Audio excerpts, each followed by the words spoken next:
What's up, everybody?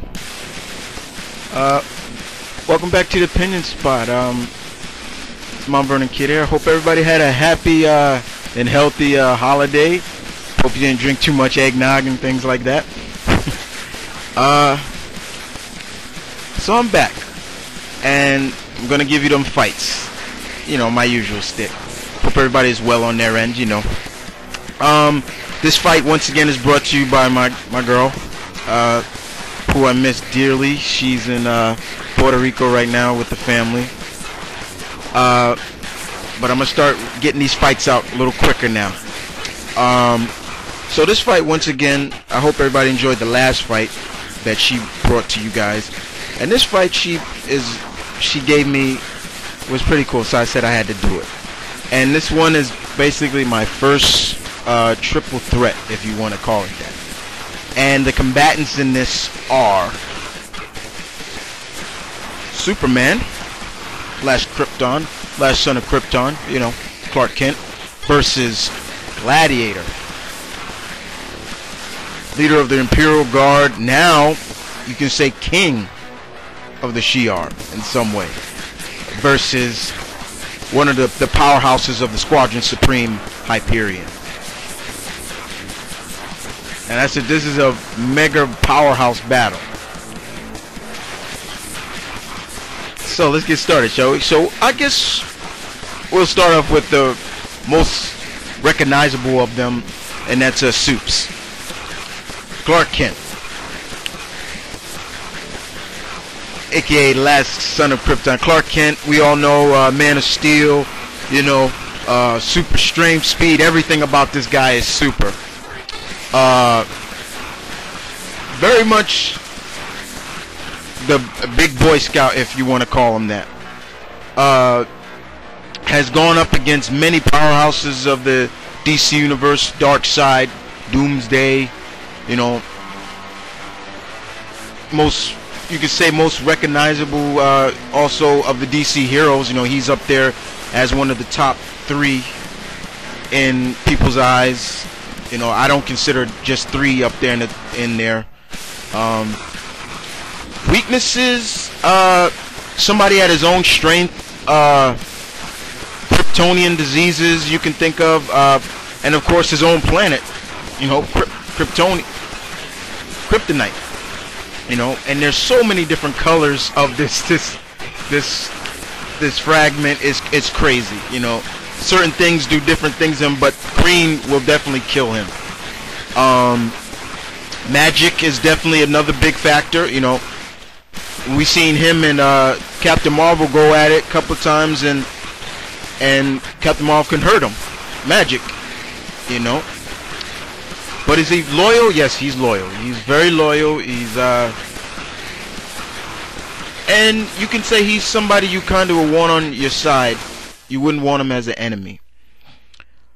You know, and there's always been guys that have, people of us in the comic world have said, you know, we want somebody to take on Superman, another powerhouse. And when Doomsday took him on and literally can say he killed him, was that a shocker in my eyes? Yeah, a little bit. But was I laughing? Yes, I was. To be honest with you guys, and I know I might get heat from a lot of Superman fanatics out there, but yes, I was laughing when that somebody killed this guy. I was like, wow, somebody actually killed him. Why? Because in my eyes, I was like, this dude is way too powerful. It always has to take somebody of magic or something to kill this guy. You know, I hate the whole saying, don't tug on his cape and things like that. I've seen plenty of guys do it and still walked away or things like that, you know. But Superman would definitely, he's definitely up there. He's an icon. He is an icon. Don't get me wrong about that. Is he in my top 10 heroes? Well, if you saw my top 10 DC heroes, he was nowhere up there. Is he in my top 15 or 20? Yeah, he's up there. So there you have it. But his combatant is somebody I wish they should have had fight him in the whole DC Marvel crossover limited series that they did, and that's Gladiator. He is known as the last Sauronian. I hope I'm saying his race right. Appeared in the first appearance was in X-Men 107. Leader of the Imperial Guard. You know, one thing you could tell a characteristic about this guy is that mohawk and the purple skin. Very much is like a Superman-like character. You know, he's strong, super strength. Anything Superman can do, this guy could probably do. You know, and that's why I wish they should have had him go against Superman instead of the Hulk. But since Hulk is more recognizable than Gladiator, you know, they picked him. Weaknesses. Unlike any Sauronian, I might be saying his race wrong, but he's weak against magic. See? So right there, he has a limit. And he does have limitations to his powers as well. For example, his limit to his strength, his stamina, his resistance to physical injuries is all effect of his confidence level. If he's not confident in a battle, then his strength or his stamina is not going to be at the supreme level that it's supposed to be at top notch.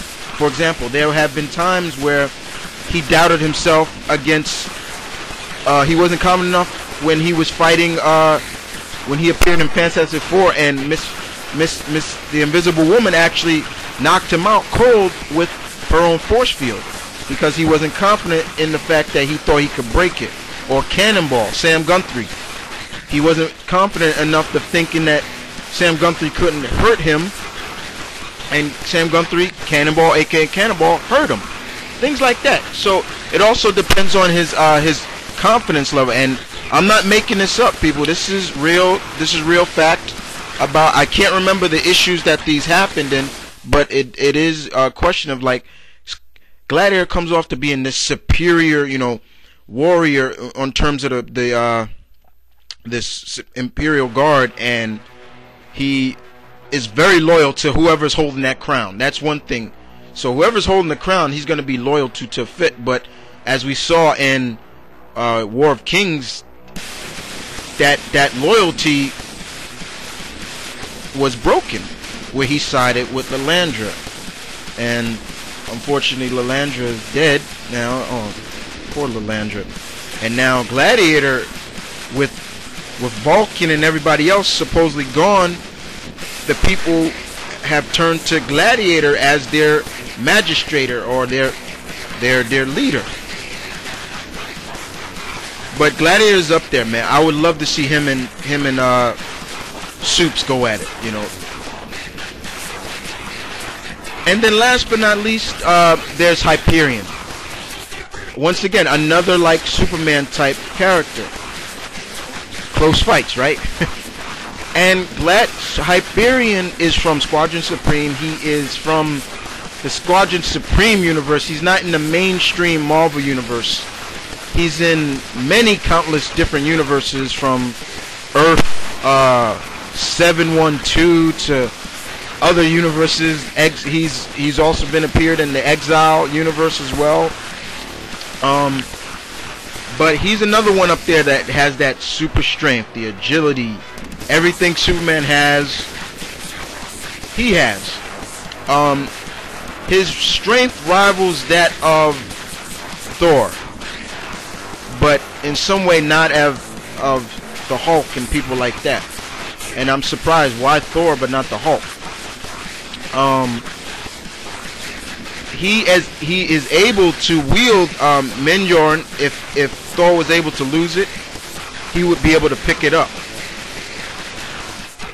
So, you know, and Mjolnir don't let nobody pick it up unless they're of heart, like Cap, you know, people like that. But Hyperion is definitely another guy up there. I don't read too much Hyperion. I mean, Squadron Supreme. My girlfriend does, and I was reading it with her, and I started to like, yo, this Hyperion dude is pretty strong. You know, I kept saying anything Superman can do, it seems like this guy can do. You know,